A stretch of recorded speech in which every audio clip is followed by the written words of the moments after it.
You know that feeling when you check your bank account and instead of immediately closing the app in horror, you actually smile? Like when you stop calculating whether you can afford that coffee or if buying groceries means eating ramen for the rest of the week.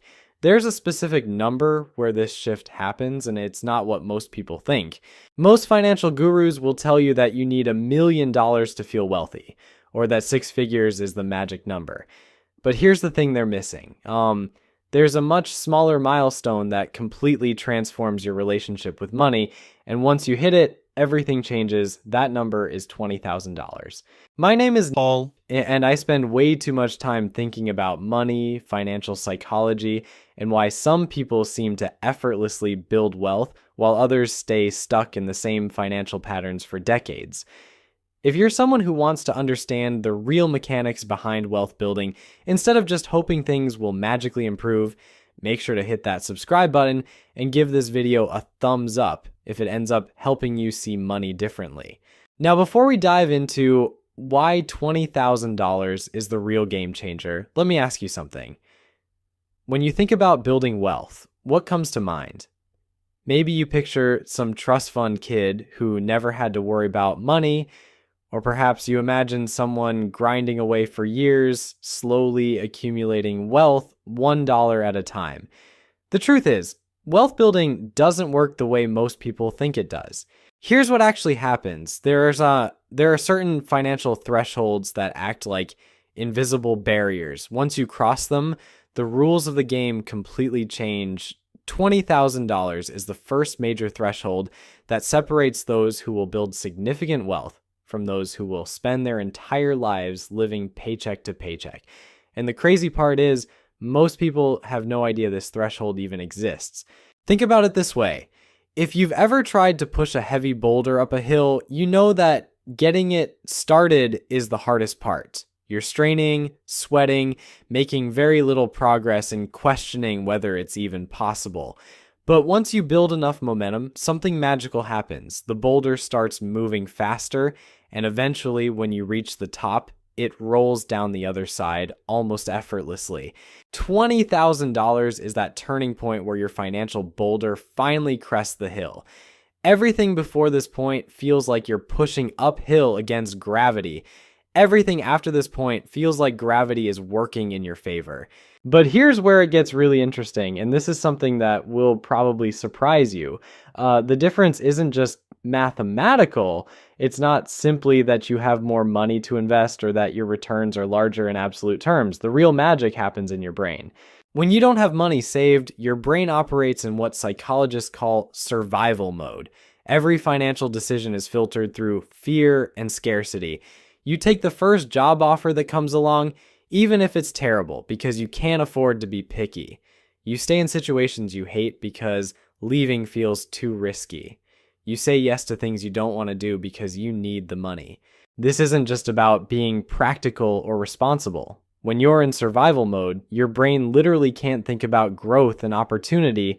It's like trying to plan a vacation while your house is on fire.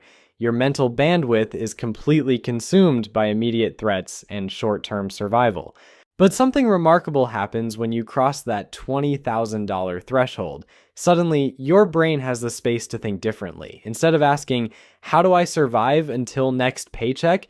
You start asking, how can I grow this money? Instead of being reactive to whatever financial crisis pops up, you become proactive about building wealth. Research from Vanguard shows that having just $2,000 in emergency savings increases your financial well-being by 21%. $2,000. That's less than most people spend on a vacation or a fancy laptop.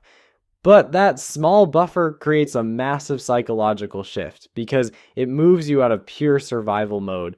When you push that emergency fund to 3 to 6 months of living expenses, which for most people lands somewhere around $20,000, you get another 13% boost in financial well-being. But more importantly, you've now created enough breathing room for your brain to start thinking about wealth building instead of just wealth preservation. Here's where the math starts getting really exciting. Let's say you're saving $1,000 every month and earning an 8% return on your investments. Getting to your first $20,000 takes about 19 months of consistent saving and investing. That's a year and a half of discipline, sacrifice, and delayed gratification. It's not easy, and frankly, most people give up somewhere along the way. But here's the part that will blow your mind.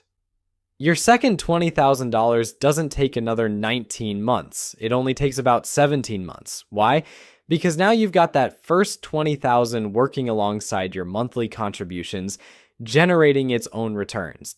Think about this for a second. You did the exact same amount of work, saved the same amount of money each month, took the same level of risk with your investments, but you shaved 2 full months off the timeline just because you had more money working for you.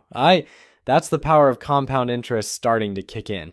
By the time you're going for your third $20,000, the timeline shrinks even more. Your money is doing an increasing share of the heavy lifting while you're putting in the same effort.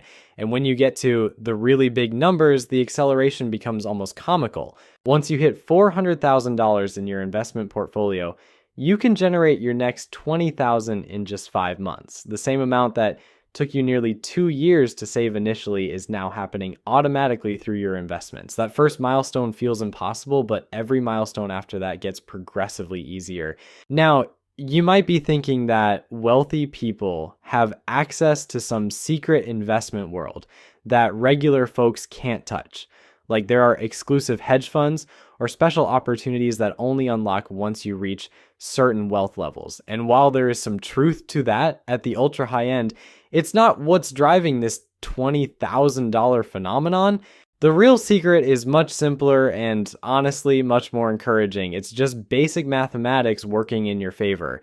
When you invest $1,000 and it grows 10% in a year, you make $100. Take that exact same 10% growth rate and apply it to $10,000, and suddenly you're looking at $1,000 in profit from the same investment, same time frame, same level of risk.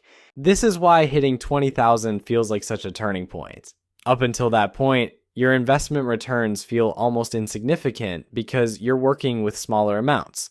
A 10% return on $2,000 is $200. Nice, but not exactly life-changing. But a 10% return on $20,000 is $2,000. Now, we're talking about money that actually matters. When you've got $20,000 sitting in investments earning 8% annually, that's $1,600 flowing into your account over the course of a year without you having to lift a finger. Money you didn't have to earn through your job. Money that showed up because your existing money was working on your behalf. The investment strategy isn't any more sophisticated than what someone with $1,000 can use. You can buy the exact same index funds, use the same brokerages, follow the same basic principles. The only difference is scale, and that scale transforms small percentage wins into real financial progress. But here's the part that most people completely miss, and it might be the most important point in this entire video. When you save $20,000, you've actually accomplished something far more valuable than just accumulating money in a bank account. You've fundamentally rewired your brain and built the most important financial habit you'll ever develop. And this might sound like some self-help nonsense, but stick with me because this is where things get really practical. Think about what it actually takes to save $20,000 if you're starting from zero. Unless you're making ridiculous money or living in your parents' basement rent-free, this requires serious discipline. You had to track where every dollar was going. You had to say no to things you wanted so you could set money aside instead. You had to resist the urge to blow your savings on whatever shiny object caught your attention that week. Most importantly, you had to do all of this consistently for months or even years. And here's the kicker. You proved to yourself that you can control your money instead of letting it control you. You became the type of person who can delay gratification when it really matters. That's not just a financial skill, that's a life skill. This identity shift is huge because it affects every financial decision you make going forward. Before you had $20,000 saved, buying a $4 coffee might have required mental gymnastics about whether you could afford it. After you hit $20,000, you're not sweating the small stuff anymore because you know you have your priorities straight. You've proven you can make the big sacrifices when necessary. But there's another psychological shift that happens at this level that most people don't talk about. you start seeing opportunities instead of just threats. When you're living paycheck to paycheck, every unexpected expense feels like a disaster. Your car needs repairs, your laptop dies, your rent goes up. These aren't opportunities, they're financial emergencies that derail your entire month. But when you have $20,000 in the bank, these same events become minor inconveniences at worst. Your car needs repairs, annoying but not catastrophic. Your laptop dies, time to upgrade to something better. Your rent goes up, maybe it's time to finally look for a better place or negotiate your salary. Even better, you start noticing opportunities that were always there, but you couldn't take advantage of before. Your friend mentions they're starting a business and looking for investors. Before, you would have thought, that sounds interesting, and moved on. Now you can actually consider whether it's worth throwing $5,000 at it. A killer deal pops up on a rental property that needs some work. Before, you would have scrolled past it on Zillow and maybe felt a little envious. Now you can run the numbers and see if it makes sense as an investment. Your boss mentions there's a conference in another city that could be great for your career, but the company won't pay for it. Before, you would have made excuses about why you can't afford to go. Now you can weigh the potential return on investment. This is what wealthy people mean when they say, money goes to money. It's not some cosmic conspiracy where the universe rewards people who already have cash. It's that having money gives you options, and options create more opportunities to make money. Here's something else that happens around the $20,000 mark that will make you question everything you thought you knew about budgeting. You start caring less about small expenses and more about big ones. I know that sounds backwards, but hear me out. When you're broke, you obsess over every purchase. Should I buy the name brand cereal or the generic version? Is it worth spending $3 on coffee when I could make it at home? Should I get the premium gas or the regular? These decisions consume mental energy because every dollar feels precious. But when you have a solid financial foundation, you realize these micro decisions are largely irrelevant. The difference between spending $3 on coffee versus making it at home is maybe $1,000 per year if you're really going overboard. That's not nothing, but it's not going to make or break your financial future either.